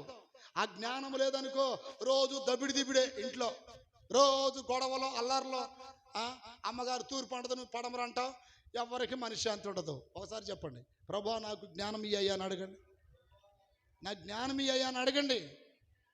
జ్ఞానము కడుతుంది, జ్ఞానము మంచి సుఖ సౌఖ్యాలతో ఉండినట్లు చేస్తుంది. దేవుని స్తోత్రాలు చెప్పండి గట్టిగా, చెప్పండి గట్టిగా. హల్లెలూయా. 119వ కీర్తనలో దావీదు అంటున్నాడు, ఒక్క మాట చదవండి. 119వ కీర్తనలో అంటున్నాడు, వృద్ధుల కంటే విశేషమైన జ్ఞానము నాకు కలదు. వృద్ధుల కంటే విశేషమైన జ్ఞానము నాకు కలదని చెప్తున్నాడండి. తన స్తోత్రం కలుగును గాక. 119వ కీర్తన 100వ చరణం చదవండి. నీ ఉపదేశములను నేను లక్ష్యము చేయుచున్నాను, కావున వృద్ధుల కంటే నాకు విశేషమైన జ్ఞానము కలదు. 119 100వ వచనం. వృద్ధుల కంటే అంటే సహజంగా వృద్ధులు అనగానే అనుభవానికి మారు పేరు వృద్ధులు. అనుభవం కలిగిన వాళ్ళు, వాళ్ళ దగ్గరికి పోయి అమ్మ పెద్ద ఆయన అండి చాలా అనుభవం ఉంటుందండి అంటాం. కానీ దేవుడిచ్చే జ్ఞానం ఎదుట వృద్ధుల జ్ఞానం కూడా పనికి రాదు. దావీదు అంటున్నాడు, వృద్ధుల కంటే విశేషమైన జ్ఞానం ఇచ్చాడు నాకు. అందరూ భార్యలతో ఎటకాపురం చేస్తున్నారు, అంత హ్యాపీగా బ్రతుకుతున్నారు. నాకు నా భార్యకి ఏంటి రోజు గొడవ? అందరూ తమ భర్తలతో ఎట సంసారం చేసుకుంటున్నారు. నువ్వేంటే ఎప్పుడు లేతే పుట్టింటికి వచ్చి పడతావు, నష్టపోతానా? ఏది నీ బ్రతికెట్టయింది? ఎందుకు లేదు? జ్ఞానం లేదు. జ్ఞానం అడుక్కో. పుట్టింటికి పోయి తల్లిదండ్రులు వేధిస్తున్నా, అత్తింటి దగ్గర అందరిని వేధిస్తున్నా, సంసారం చిల్లాకొలం అయిపోతుంది. ఎందుకు ఇలా జరుగుతుంది? దేనికి? జ్ఞానం లేక. సామెతల 14:1 రాయబడింది, జ్ఞానవంతురాలు ఇల్లు కట్టుకొనును, 3 రాళ్ళు పెరికి వేసుకొనును. పురుషులకు చెప్తున్నాడు, అర్థమైందా? పేతురు రాసిన మొదటి పత్రిక 3వ అధ్యాయం 7, 8, 9 వాక్యాలు అంటున్నాడు, పురుషులారా జ్ఞానం చొప్పున కాపురం చేయమంటున్నాడు. ఈ వాక్యాలన్నీ చదవటానికి సమయం లేదు నాకు, చాలాసేపు వివరించవచ్చు కానీ సమయం లేదు. జ్ఞానము కావాలంటే ప్రతిరోజు ఎవరిని అడగాలి? దేవుణ్ణి అడగాలి, దేవుణ్ణి అడగాలి. పచ్చని సంసారానికి నిప్పు పెట్టుకుంటున్నావు, మంచి భర్త ఎదుట ఎన్నో అనుమానాలతో బ్రతుకుతున్నావు. కారణం ఏంటి? బుద్ధి లేదు, జ్ఞానం లేదు నీకు. ఆ జ్ఞానం కావాలని ప్రార్థన చేసుకో. అప్పుడు నీ వల్ల భర్త, అత్త, మామలు, కుటుంబంతో హ్యాపీగా ఉంటుంది. రోజుకు రోజు వాడు దిగులు పడి చచ్చిపోతున్నాడు భర్త నీ వల్ల. రోజు రోజు నీ వల్ల భార్య చచ్చిపోవాలనే ఆలోచనలతో బ్రతుకుతుంది భార్య. ఎందుకు అందరిని వేధిస్తున్నావు? కారణం ఏంటి? ఏం లేదు నీకు? జ్ఞానం లేదు. జ్ఞానం లేకపోతే భార్య భర్తను వేధించిద్ది, జ్ఞానం లేకపోతే భర్త భార్యని వేధిస్తాడు. ఎవ్వరికి ఉపయోగపడరు మీరు జ్ఞానం లేకపోతే. దావీదు అంటున్నాడు, వృద్ధుల కంటే విశేషమైన జ్ఞానం దేవుడు నాకు ఇచ్చాడు. నీ వల్ల ఎవరైనా కొంతమంది అయినా ప్రయోజనం పడుతున్నారా? కొంతమందికైనా దీవెనకరంగా ఉన్నావా? కొంతమందికైనా ఆశీర్వాదకరంగా ఉన్నావా? కొంతమందికైనా వెలుగుకరంగా ఉన్నావా? జ్ఞానం అడుగు. ఎవరో చూసినా పూని వస్తున్నారే, దేవుని నమ్మావు, మందిరానికి వస్తున్నావు, బాప్తిసం పొందావు, పాస్టర్ గారి ఇంటికి వస్తున్నాడు, కోటాలు పెడుతున్నావు, అన్నీ జరుగుతున్నాయి. ఏం లేదు, జ్ఞానం లేకపోయా. జ్ఞానం అడుగు. దేవుడు పక్షపాతి కాదు. ఎవరు అడిగినా వాళ్ళకి దేవుడు జ్ఞానం ఇస్తాడు. నా మాట ఎంతమందికి అర్థమని చేతులెత్తండి. హల్లెలూయా. అయ్యా, ఈ భర్తతో ఎలా కాపురం చేయాలి, ఈ భార్యతో ఎలా కాపురం చేయాలి, ఇదిగో చదువుకుంటున్నాను, అయ్యా అర్థం కావట్లేదు, నా జ్ఞానం అయ్యా, జ్ఞానం ఇస్తానని వాగ్దానం చేసావుగా, మాట తప్పే దేవుడు కాదు, నా జ్ఞానం అయ్యా. జ్ఞానం కావాలి. జ్ఞానం లేకపోతే భూమి మీద మనం ప్రశాంతంగా బ్రతకలేము. జ్ఞానం ఎలాంటిదో తెలుసా? పదునైన కత్తి ఆయుధం కంటే గొప్పది జ్ఞానం. అర్థమైందా? జ్ఞానవంతుడు ఎలాంటి చిక్కు సమస్యలు ఉండైనా సరే సింపుల్గా బయటపడిపోతాడు. దాని స్తోత్రం కలుగునగాక. మీకు అర్థమయ్యే రీతిలో చెప్తానండి. 2 మాటలు చెప్పి నేను ముగిస్తా. ఒక రాజుగారి కల వచ్చిందంట. అంటే జ్ఞానవంతులకి అజ్ఞానులకి తేడా చెప్తా మీకు. ఒక రాజుగారికి కల వస్తే, రాజుగారికి కల వచ్చింది. ఆ కలలో రాజుగారు పళ్ళు ఊడిపోయినాయి. తర్వాత వాళ్ళ బంధువుల ముందు బంధువుల పళ్ళు అన్నీ ఊడిపోయినాయి. తర్వాత రాజుగారి పళ్ళు ఊడిపోయినాయి అంట. ఆ దేశంలో ఉన్నటువంటి మేధావులందరిని పిలిపించి, అరే అబ్బాయిలో, రాత్రి నాకు కల వచ్చింది, ముందు మా వాళ్ళ పళ్ళు అన్నీ ఊడిపోయినాయి, తర్వాత నా పళ్ళు ఊడిపోయినట్టు వచ్చింది, ఏంది దీని అర్థం అని అడిగితే ఏం చెప్పారు తెలుసా మేధావులు? రాజా, మీ వాళ్ళందరూ చస్తారు, తర్వాత నువ్వు చేస్తావు అని చెప్పారంట. ఎరా, మా వాళ్ళందరూ చచ్చిపోతారా? తర్వాత నేను చచ్చిపోతానా? వీళ్ళందరిని తీసుకెళ్ళి చిరచ్ఛేదనం చేయండి అంటే తలకాయ నరికేయమని ఆజ్ఞాపించాడు. ఇలాంటి కీడు వార్త నాకు చెప్తారా రాజుకి? మొత్తానికి ఆ చెప్పిన వాళ్ళందరికీ నిజంగానే చిరచ్ఛేదనం జరిగింది. దేశంలో ఇంకోడున్నాడంట, వీళ్ళందరికంటే మించిన మేధావి, వాడిని పిలిపించారంట. పిలిపించినప్పుడు ఈ వెళ్ళినటువంటి సైనికులు చెప్పారంట, ఏమయ్యా జ్ఞాని మేధావి గారు, రాజుగారి కల వచ్చింది, ఆ కళాభావం చెప్పినందుకు వారందరూ చిరచ్ఛేదనం చేయబడ్డారు, నువ్వు కాస్త జాగ్రత్త, లేకపోతే నీ తల కూడా ఎగిరిపోద్ది అని చెప్పినప్పుడు ఇతను బాగా ఆలోచించి, రాజా తమరికి వచ్చిన కళ ఏంటో చెప్పండి అని అడిగినప్పుడు ఏమన్నారు తెలుసా? ఆ రాజుగారు ఏమన్నాడు తెలుసా? ముందు మా వాళ్ళ పళ్ళన్నీ ఊడిపోయినట్టు వచ్చింది, తర్వాత నా పళ్ళు ఊడిపోయినట్టు వచ్చింది కళ, దీని భావం ఏంటి చెప్పు అని అడిగినప్పుడు ఎంత జ్ఞానంగా చెప్పాడు తెలుసా? ముందు వాళ్ళు చెప్పింది అదే అర్థం, ఇతను చెప్పింది అదే అర్థం. ఏమీ లేదు రాజా, మీ వాళ్ళందరికంటే కాస్త ఎక్కువ రోజులు నువ్వు బ్రతుకుతావు. అర్థం కాల? మీ వాళ్ళందరూ ముందు చచ్చిపోతారు, తర్వాత నువ్వు చచ్చిపోతావన్నా అర్థం అదే. మీ వాళ్ళందరికంటే కాస్త ఎక్కువ రోజులు బ్రతుకుతావన్నా అర్థం అదే. చూసావా జ్ఞానం గలవాడు ఎట చెప్పాడు? అర్థమైంది మీకు? మీ వాళ్ళందరికంటే నువ్వు కాస్త ఎక్కువ బ్రతుకుతావన్న మాటకే అర్థం అదే. మీ వాళ్ళందరూ ముందు చచ్చిపోతారు, తర్వాత నువ్వు చచ్చిపోతావన్న మాటకే అర్థం అదే. ఈ 2 మాటల్లో జ్ఞానంగా చెప్పిన వాడు ఎవరో చివరిలో వచ్చినాడు. కొంతమంది ఇళ్లల్లో కూడా ఈ మాటల వైనం తెలియక రోజు గొడవలు అవుతాయి. దాని స్తోత్రం కలుగునగాక. ఇక ఇంట్లో భర్త అంటాడు, నేను మంచిగానే చెప్పానే, నా మీదకి వచ్చి పడుతున్నారు మీరు. భార్య గురించి చెప్తాడు ఎవరో భర్త, నేను మంచిగానే మాట్లాడా, అమ్మా ఎందుకు నన్ను తిడతారు? దానికే అర్థం కాలేదు, దేనికే అర్థం కాలేదు. 2 కుక్కలు గౌ గౌ గౌ గౌ గౌ అని పిచ్చి కుక్కలు అరుచుకుంటాయి చూడండి, అటు అరుచుకుంటూ ఉంటారు ఇళ్లలో. దాని స్తోత్ర. భర్త జ్ఞానం లేనివాడు అనుకోండి, భార్య కన్నా కాస్త జ్ఞానం ఉండాలిగా. ఈ బుద్ధి లేనిది వాడికంటే ఇంకా పరమ చండాలవుతాయి. దాని స్తోత్రం కలుగును గాక. ఏమికి జ్ఞానం ఉండదో ఇంకెదురు కూర్చొని అలా చేసావా, అలా చేసి ఇచ్చావా, ముందు అది చెప్పు, అన్నం పెట్టండి, ముందు అది చెప్పు, ఏది చెప్పు, చెప్పు చెప్పు చెప్పు చెప్పు చెప్పు చెప్పు దెబ్బ పడేదాకా అంతే. జ్ఞానమేది ఎప్పుడు ఏది మాట్లాడాలో తెలియాలిగా నీకు. జ్ఞానాన్ని బట్టి ఇప్పుడు వరకు మీ కుటుంబాలు అలా జరగట్లేదంటే దేవుని స్తుతించండి. చప్పట్లు కొట్టి గట్టిగా చెప్పాలి హల్లెలూయా, హల్లెలూయా. జ్ఞానం ఉంటే నీ భర్త మందిరానికి వస్తాడు, జ్ఞానం ఉంటే నీ పిల్లల మందిరానికి వస్తారు, జ్ఞానం ఉంటే నీ భార్య మందిరానికి వచ్చింది. నీ జ్ఞానం లేకనే ఇంకా తీసుకురాల మందిరానికి. దాని స్తోత్రం కలుగును గాక. నీకు ఎగ్జాంపుల్ చెప్తానండి. ఇప్పుడు నీతో పాటు మార్కెట్కి రమ్మంటే వస్తున్నాడా? వస్తున్నాడు. నీతో పాటు ఏదన్నా ఫంక్షన్కి వెళ్దామంటే వస్తున్నాడా లేదా? వస్తున్నాడు. ఎక్కడెక్కడికో రమ్మన్నా వస్తాడు, కానీ సన్నిధికి రమ్మంటే రాడు. ఎందుకని? సన్నిధికి రమ్మడి రాడెందుకని?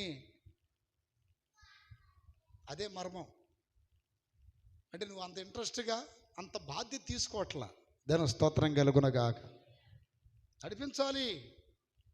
మీకు జ్ఞానం ఉండి మంచి ప్రవర్తన కలిగి చక్కగా లోబడితే మీ భర్తలు మీ వెనకాల ఎందుకు రారు? రావాలి, వస్తారు. ప్రార్థన చేయండి. నీ భర్తనే మందిరానికి నడిపించలేకపోతే నువ్వు రేపు ఎంతమందిని రక్షించగలవో, ఎంతమంది పరలోకానికి తీసుకెళ్ళగలవు? ఆలోచించండి. రెండోది స్థితిని బట్టి దేవుని స్తుతించాలి. మూడోది జ్ఞానాన్ని బట్టి దేవుణ్ణి స్తుతించాలి. నాలుగోది ఆరోగ్యాన్ని బట్టి స్తుతించాలి. గట్టిగా చెప్పండి. 10 మంది కుష్ఠరోగులు బాగుపడ్డారు. కృతజ్ఞతలు చెప్పింది ఎంతమంది? ఒక్కడే. 9 ఏరి అని అడిగాడు. అందుకని ఆరోగ్యాన్ని బట్టి కూడా మనం ఏం చేయాలి? ప్రభుని స్తుతించాలి. దేవుడిచ్చిన ప్రతిదానికై స్తుతించాలి, ప్రతిదానికై స్తుతించాలి. ఇవన్నీ ఆ దేవుడు ఇచ్చాడని మనం అలా చెప్పగలిగితే దేవుడు మహిమగల కార్యాలు ఇంకా ఎన్నెన్నో చేస్తూ ఉంటాడు. అలా ప్రతి విషయమందు కృతజ్ఞతాస్తుతులు చెల్లించటం మన ఎడల దేవుని చిత్తమో. హల్లెలూయా, హల్లెలూయా. కళ్ళు మూసుకోండి. ప్రార్థన. కృపగల తండ్రి, నీకు స్తోత్రాలు నాయన. నీ బిడ్డలు నీ ఎడల కృతజ్ఞత కలిగి బ్రతుకున్నట్లు సహాయం చేయండి. కృతజ్ఞత కలిగి జీవించినట్లు సహాయం చేయండి నాయన. ఈ బిడ్డలకు ఇచ్చిన స్థాయిని బట్టి అయ్యా, స్థాయిని బట్టి, స్థితిగతులను బట్టి, జ్ఞానమును బట్టి, బలమును బట్టి, ఆరోగ్యమును బట్టి, ప్రతి దాన్ని బట్టి నాయన నేను స్తుతించి కృతజ్ఞతలు చెప్పి ఈ కొరకు నీ బిడ్డలో నాయన ఉండునట్లు సహాయం చేయండి. అన్ని విషయాలు తోడుగా ఉండమని యేసు నామములో అడుగుచున్నాం తండ్రి. ఆమేన్. చేతులు పైకెత్తి గట్టిగా చెప్పండి. హల్లెలూయా.